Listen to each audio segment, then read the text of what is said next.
2,000 years ago, a man looked around his society and realized a deeply uncomfortable truth. We walk around complaining that our lifespan is pitifully short, while acting as if we have an infinite supply of days left. You can feel it happening. The hours, the weeks, the months slipping by. You reach out to pause it, to finally catch up on your life, but it keeps spilling right through your fingers. That observation comes from Lucius Annaeus Seneca.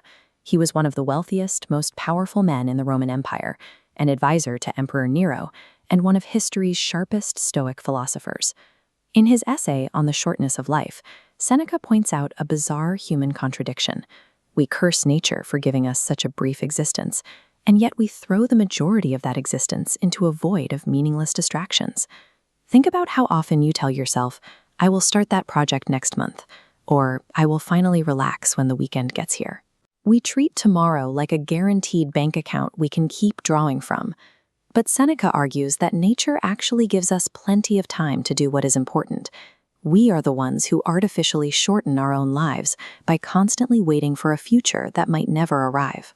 It is easy to blame smartphones and hustle culture for our constant state of distraction. But look at ancient Rome.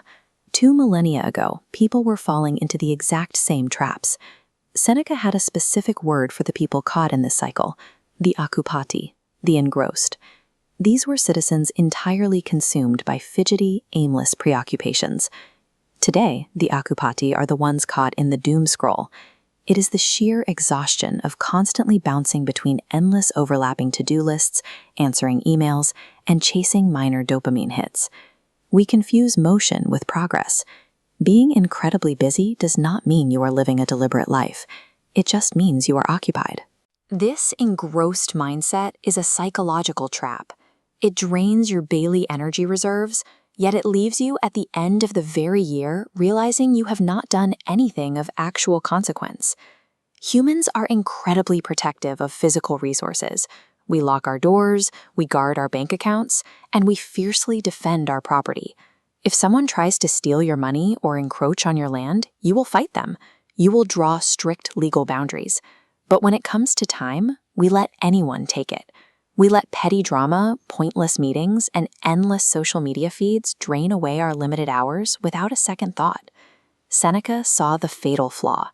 If you lose $100, you can earn it back. If you lose an hour, it is gone permanently. Time is strictly non-renewable. We hoard the one thing we can print more of, money, while treating our most finite, evaporating resource as if it were completely infinite. To break this delusion, you have to anchor yourself in the hardest physical reality there is, your own mortality. Seneca delivers a brutal diagnosis for the occupati. They spend decades preparing to live, postponing their happiness, until they suddenly reach the end, realizing they are going to die without having ever actually lived. Look at the structure of a human lifespan. Everything in the past is entirely dead. You cannot touch it. Everything in the future is a complete fantasy. It does not exist yet. You are left with exactly one thing, this bright, razor-thin slice we call the present. That line is your only real possession. It is constantly evaporating, sliding forward to consume an uncertain future and instantly turning it to ash. If you keep projecting your happiness out into that blank space on the right, the math will eventually catch up with you. You will run out of timeline before you even begin. Stop living for later.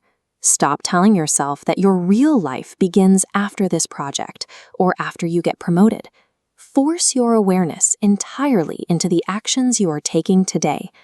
Choose intentionality now, because tomorrow is a myth. Join us in the next lesson, where we will look at how another Roman, Marcus Aurelius, built a framework to handle the chaos of that razor-thin present.